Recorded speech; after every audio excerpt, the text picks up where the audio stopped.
तो गुरु की कीजिए वंदना भाव से बारंबार। नाम की नौका से किया जिसने भवा से पार। सदगुरु मेरे सूरमा करे चाँद की चोट। मारे गुना प्रेम का ढाए भरम का कोट। पिया तन विष की वेदनी गुरु अमृत की खान। शीश दिए जो गुरु मिले तो भी सस्ता जान। श्री गुरु के उपकार का बदला दिया न जाए। कोटि शीश अर्पण करे तो भी ऋण न चुकाए। कोटि शीश अर्पण करे तो भी ऋण न चुकाए।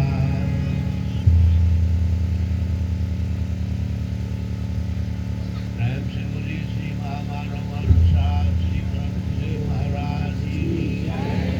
श्री महामानव अनुसार मुझे मुझे गुरुदेव महाराज की जय।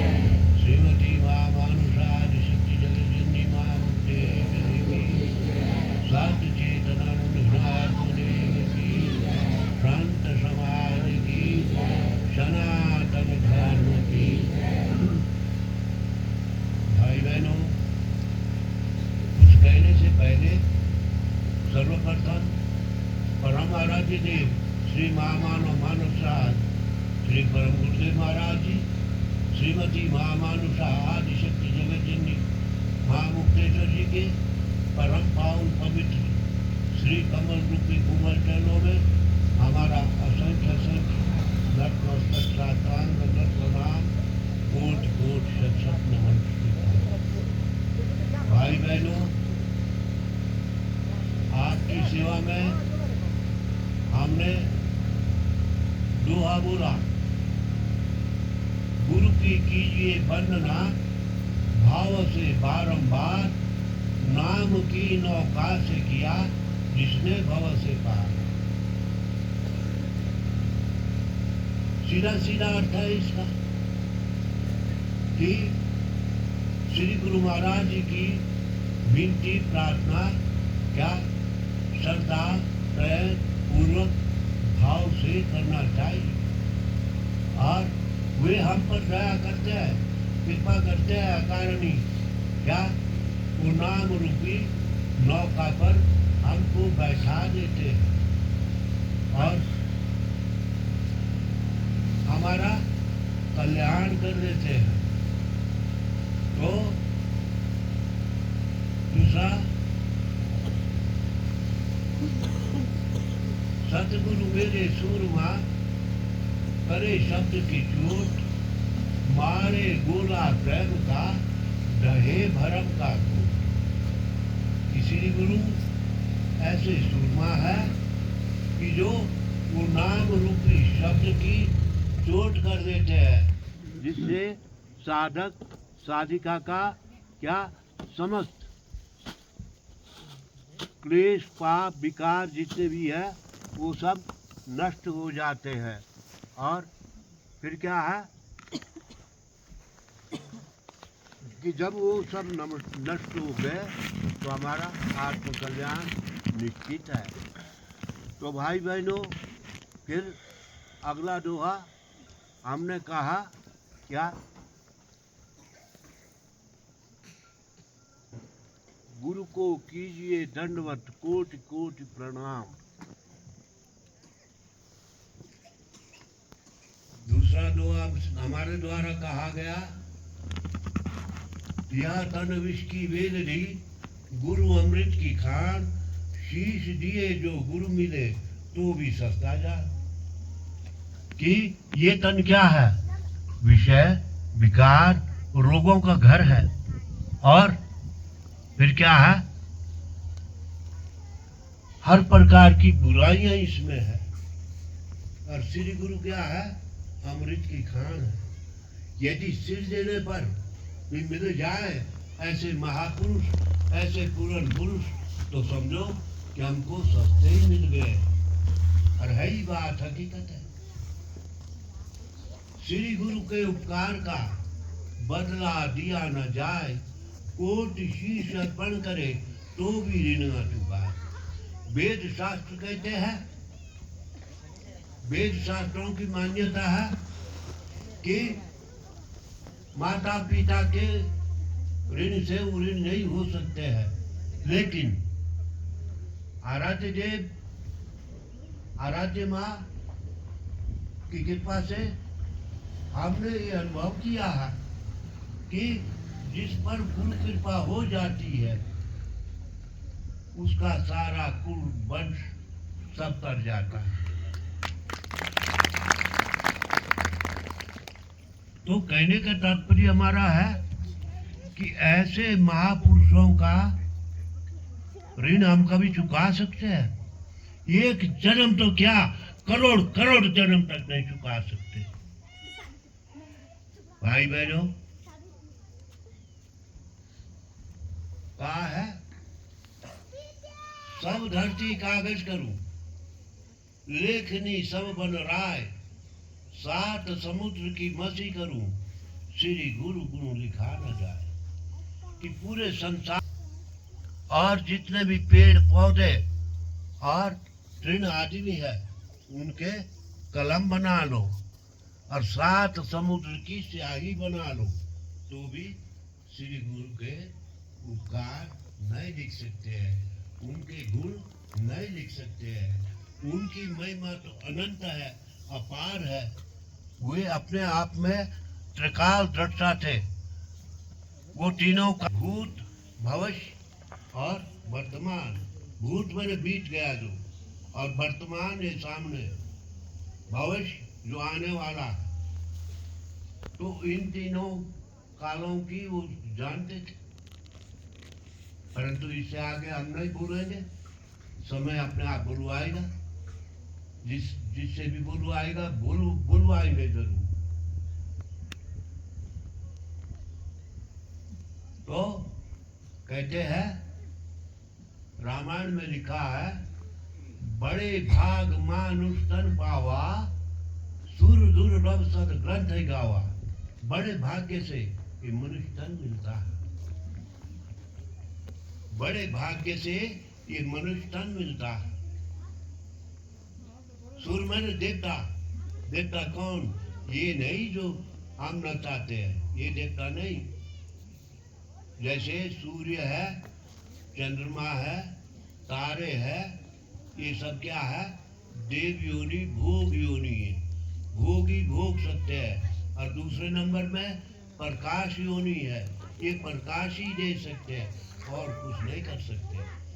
वे भी तरसते हैं स्वर्ग में कि धन्यो मानुषा देहा, कि धन्य है मनुष्य की देह जो इस देव को प्राप्त करके श्री गुरु की भक्ति,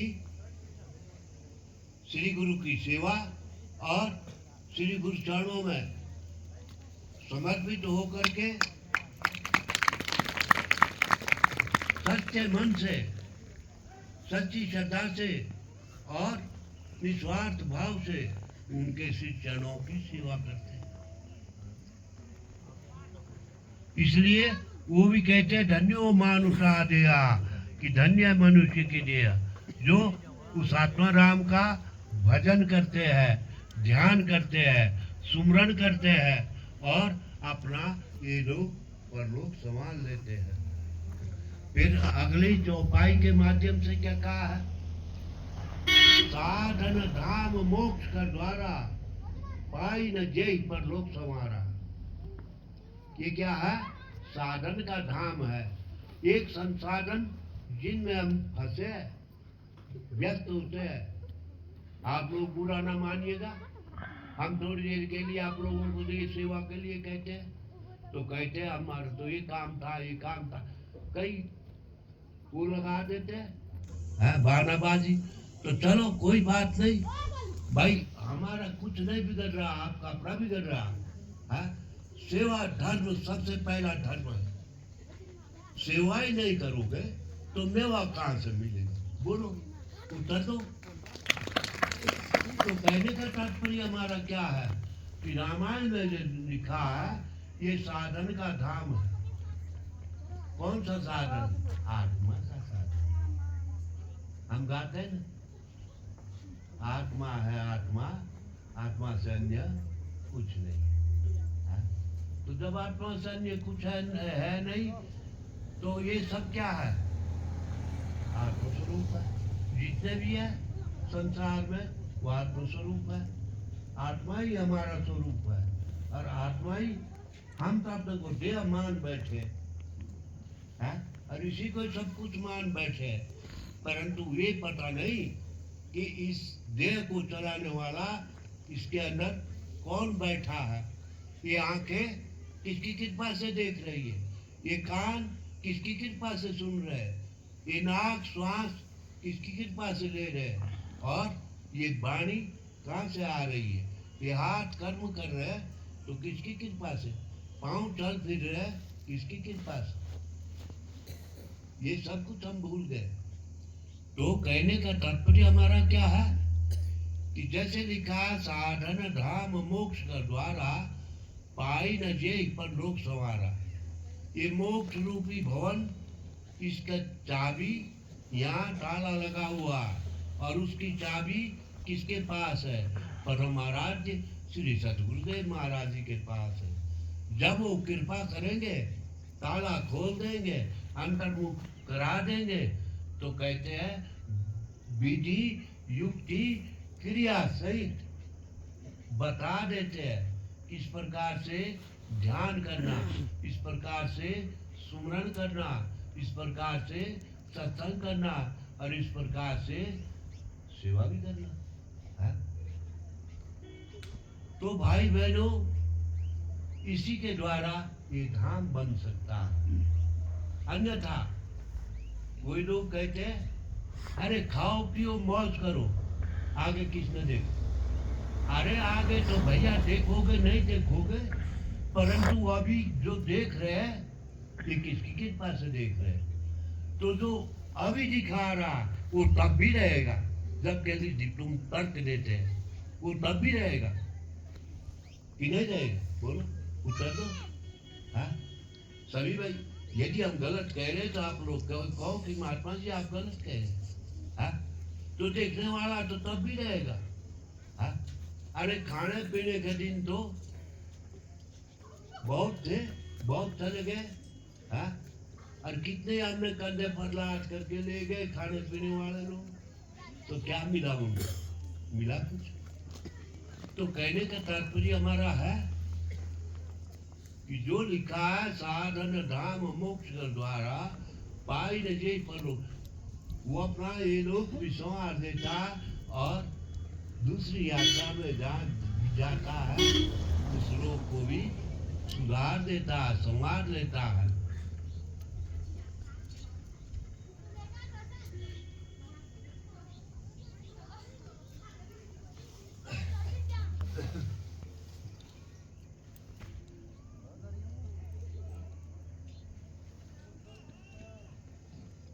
करके ऐसा नहीं करता है तो क्या परतंत्र योनि को चला जाएगा।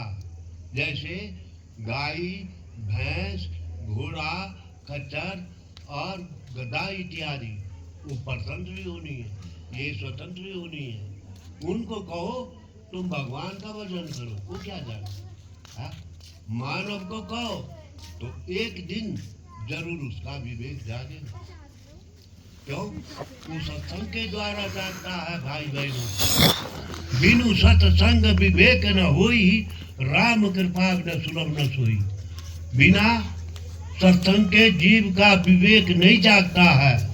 और राम कृपा, राम वे महापुरुष थे, जैसे हमारे आराध्य देव परम श्रद्धेय परम पूज्य पादुका वे थे, वैसे ही वे राम थे। तो जब तक श्री गुरु कृपा नहीं होती है तब तक संत समागम मिलना भी बड़ा कठिन है। ये सहज कार्य नहीं है। मुद मंगलमय संत समाजू, जो जग जंगम तीरथ राजू। कि सत्संग जहाँ होता है वो चलता फिरता तीर्थराज प्रयाग है। क्या क्या कहा? चलता फिरता तीर्थराज प्रयाग है। जैसे अब यहाँ तो कल दूसरी जगह, परसों तीसरी जगह। ऐसा तो नहीं है कि उसके लिए दिन बार निकालना है, पंडित के पास जाना, ऐसा नहीं। जो भी बार हो तो सब बढ़िया, जो भी तिथि हो वही बढ़िया, वही शुभ घड़ी है।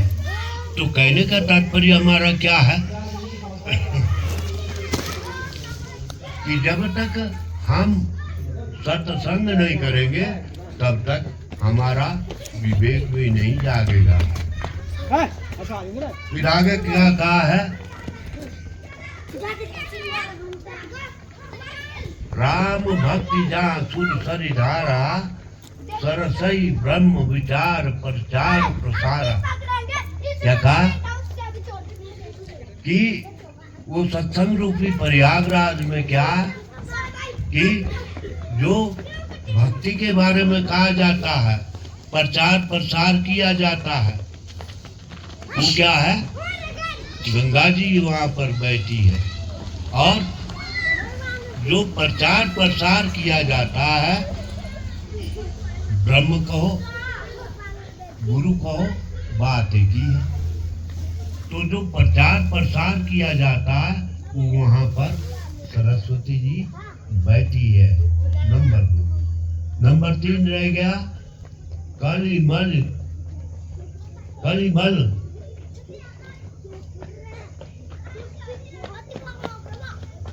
कलिमल हरणी कर्म कथा रवि नंदन वर्णी। विधि निषेध मैं कलिमल हरणी। विधि निषेध कलिमल हरणी, कर्म कथा रवि नंदन वर्णी। विधि निषेध, यह करो यह न करो, सत्कर्म करो और कुकर्म छोड़ दो, अब कर्म छोड़ दो। और ये क्या है? वहाँ समस्त पापों को धूलने वाली सूर्य पुत्री यमुना जी वहाँ पर बैठी है। क्या हो गया? प्रयागराज हो गया। फिर आगे कहा है